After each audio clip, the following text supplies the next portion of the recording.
வயிற்று புண்ணு, வாய் புண்ணு இதெல்லாம் ஆற்றுற மாதிரி சூப்பராக டேஸ்டியாக ஒரு ரைஸ் பண்ண போகிறோம்.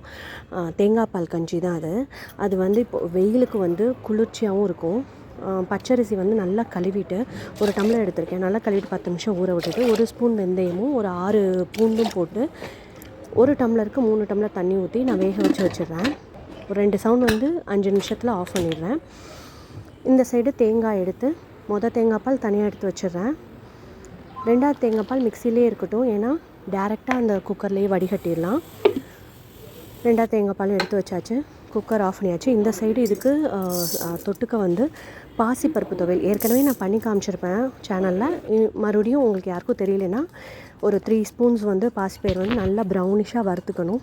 வறுத்துட்டு அப்புறம் ஒரே ஒரு சில்லு தேங்காய், ஒரே ஒரு வரமிளகா, ஒரு 2 பூண்டு மட்டும் போட்டு அது லைட்டாக ஒரு நிமிஷம் சாட்டே பண்ணால் போதும். தேவையான அளவு உப்பு போட்டுட்டு இதை ஆற விட்டு அரைச்சிட்டிங்கன்னா பாசிப்பருப்பு துவையல் நல்லாயிருக்கும். இந்த காய்ச்சல் வரையிலெல்லாம் இந்த கஞ்சியும் இந்த துவையலும் வச்சு சாப்பிட்டா சூப்பராக இருக்கும். இன்னொன்று உங்களுக்கு வயிற்று புண்ணு ஆற்றிடும், இன்டைஜஷன் இருந்தால் அதுவும் கிளியர் ஆகிடும். பூண்டு நிறையா போட்டிருக்கோம். கான்ஸ்டிபேஷன் ப்ராப்ளம் இருக்காது. இன்னொன்று ரொம்ப உடம்புக்கு குளிர்ச்சி, இந்த வெயிலுக்கு குளிர்ச்சியாகவும் இருக்கும். அந்த குழம்பு இதெல்லாம் சாப்பிட்றதோட இந்த மாதிரி க்ரீமியாக ஒரு கஞ்சி சாப்பிட்டா நல்லாயிருக்கும்.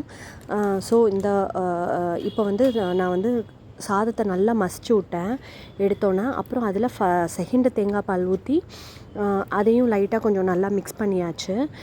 நான் மிக்ஸ் பண்ணுறதுக்கும் இந்த ஸ்மாஷரே யூஸ் பண்ணுறேன், ஏன்னா அது நல்லா ஸ்மாஷ் பண்ணி அப்படியே க்ரீமி ஆகிடும். அதனால தான் செகண்ட் பால் ஊற்றி இந்த மாதிரி மிக்ஸ் பண்ணதுக்கப்புறம் அடுப்பில் ஒரு 2 மினிட்ஸ் இந்த மாதிரி இந்த நுரை மாதிரி லைட்டாக நுரை வர மாதிரி வைக்கணும். அது வந்தோன்னே ஆஃப் பண்ணிவிடுவேன். ஆஃப் பண்ணிவிட்டு இப்போ என்ன செய்யணுங்கன்னா அந்த பால் இருக்குல்ல, பாலை வந்து ஊற்றி மிக்ஸ் பண்ணிவிட்டு இறக்கிற வேண்டியதான். இந்த செகண்ட் பால் மட்டும்தான் ஒரு லைட் கொதி வரணும், அப்போ தான் ஹீட் ஆகும் சாதமும். ஃபஸ்ட் பால் ஊற்றையில் வந்து நீங்கள் அடுப்பை ஆஃப் பண்ணிட்டு தான் ஊற்றணும். So creamy coconut milk porridge ready ஆகிடுச்சு. அவ்வளோ க்ரீமியாக இருக்கும், அவ்வளோ ஹெல்த்தியும் கூட, நல்லாவும் இருக்கும்.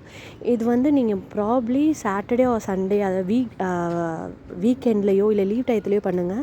ஏன்னா இது சாப்பிட்டதுக்கப்புறம் நிச்சயம் தூக்கம் வரும், ட்ரௌசினஸ் இருக்கும், நல்லாயிருக்கும். ஒரு மாதிரி தூங்கி எழுந்திரிச்சாலே ரொம்ப ரெஃப்ரெஷிங்காக இருக்கும். ஸோ தேங்காய் பாலும் இந்த பருப்பு துவையலும் வச்சு சாப்பிடுங்க, சூப்பராக இருக்கும். நீங்கள் நிச்சயம் எனக்கு தேங்க்ஸ் சொல்லுவீங்க இந்த ரெசிபி கொடுத்ததுக்கு. என்னோடய வீடியோஸ் யூஸ்ஃபுல்லாக இருக்கும்னு நீங்கள் நினச்சிங்கன்னா லைக் பண்ணி சப்ஸ்கிரைப் பண்ணிக்கோங்க.